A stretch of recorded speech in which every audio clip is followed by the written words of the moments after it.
Ndugu viongozi na wananchi wenzangu, maridhiano si udhaifu, bali ni ukomavu wa kisiasa unaojenga misingi ya umoja na kuheshimiana.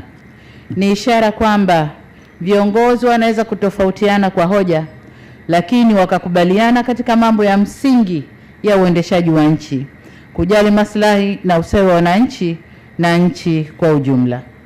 Mwelekeo huu wa kiungwana tulioshuhudia leo unafungua ukurasa mwingine katika kuimarisha umoja, amani, utulivu na mshikamano wa wananchi wa Zanzibar na Tanzania kwa ujumla.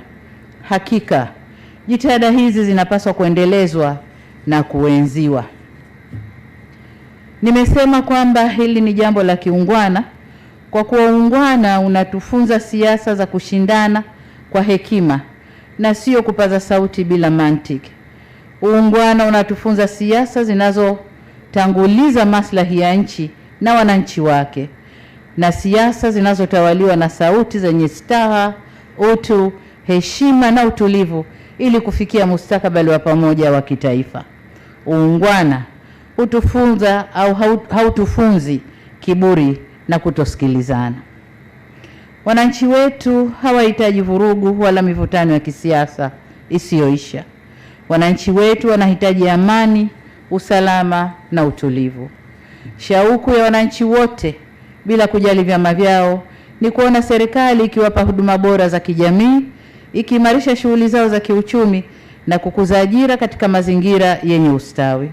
Kazi ambayo kwa hapa Zanzibar imetekelezwa vyema chini ya serikali ya umoja wa kitaifa katika miaka iliyopita. Na hii ndio furaha ya wananchi. Kwa maana nyingine, naweza kusema kuwa penye siasa za chuki na mivutano, baraka za maendeleo hutoweka. Lakini penye siasa za staha na maridhiano, maendeleo hupata nafasi na kuchanua. Hatua tuliofikia leo ni makubaliano ya kuunda tena serikali ya umoja wa kitaifa na kuanza mazungumzo ya mustakabali wa serikali ya mapinduzi Zanzibar. Kwa hiyo, wito wangu ni kuendelea kuyaheshimu makubaliano haya. Tuendeleze mazungumzo kwa uwazi na kuaminiana, huku tukizingatia misingi ya umoja, amani, usalama na utulivu wa taifa letu. Hekima tuliyoonyesha leo ikalindwe kwa matendo mema ya kesho, na imani tuliyojenga kwa muda mrefu isiangushwe na maneno au mienendo isiyo na tija. Mheshimiwa Rais, ndugu viongozi na wananchi, kwa kuwa nimepata fursa hii au nafasi hii kuzungumzia masuala ya utulivu na amani katika taifa letu, nataka nitumie pia fursa hii kuwaonya wale wote wanaojiita wanaharakati kwa jina ili wapate kutambulika duniani, lakini kiuhalisia matendo yao ni ya kigaidi. Nataka niseme kidogo tafsiri ya ugaidi. Ugaidi unajumuisha vitendo vya uvunjifu mkubwa wa amani, uharibifu wa mali na miundombinu vinavyokusudia kuitishia jamii au kuishurutisha serikali kukubaliana na matakwa ya watu au kundi fulani kwa ajili ya kutimiza haja za kisiasa, kiitikadi au kidini.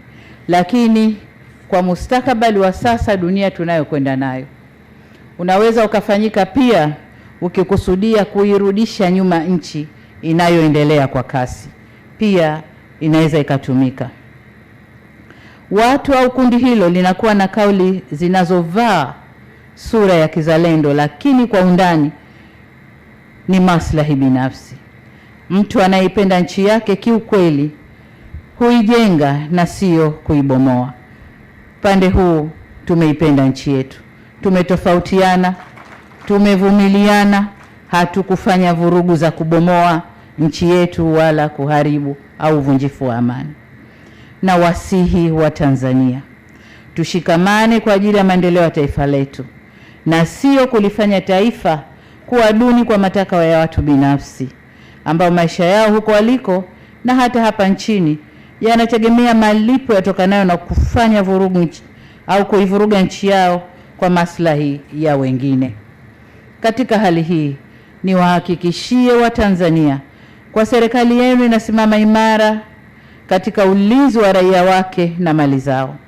Nanyi kwa upande wenu mnapaswa kuungana na serikali yenu katika kulinda maeneo yenu na mali zenu.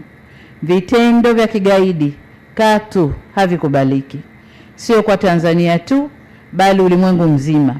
Hivyo basi niwaonye kwa mara nyingine wale wote wanaojishughulisha na vitendo hivyo kwamba taifa lolote duniani hutumia nguvu ya dola kuhami raia wake na kulinda heshima yake.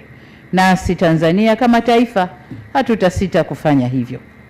Mheshimiwa Rais, ndugu viongozi na wananchi, heri wapatanishi, maana hao wataitwa watumishi wema wa Mungu. Mafundisho haya yote yanatuhusia kuwa kuleta amani, kujenga maelewano na kulinda umoja ni wajibu wetu mbele ya Mwenyezi Mungu.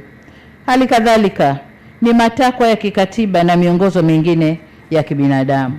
Hivyo basi niwaombe tena viongozi na wananchi wote wa Zanzibar na Jamhuri ya Muungano wa Tanzania kwa ujumla, tuendelee kushirikiana tukitanguliza uzalendo, tukilinda amani na kuomba Mwenyezi Mungu atupe hekima, uvumilivu na unyenyekevu, na tuongoze katika njia sahihi ya kulinda makubaliano haya kwa manufaa ya Zanzibar na taifa lote kwa ujumla.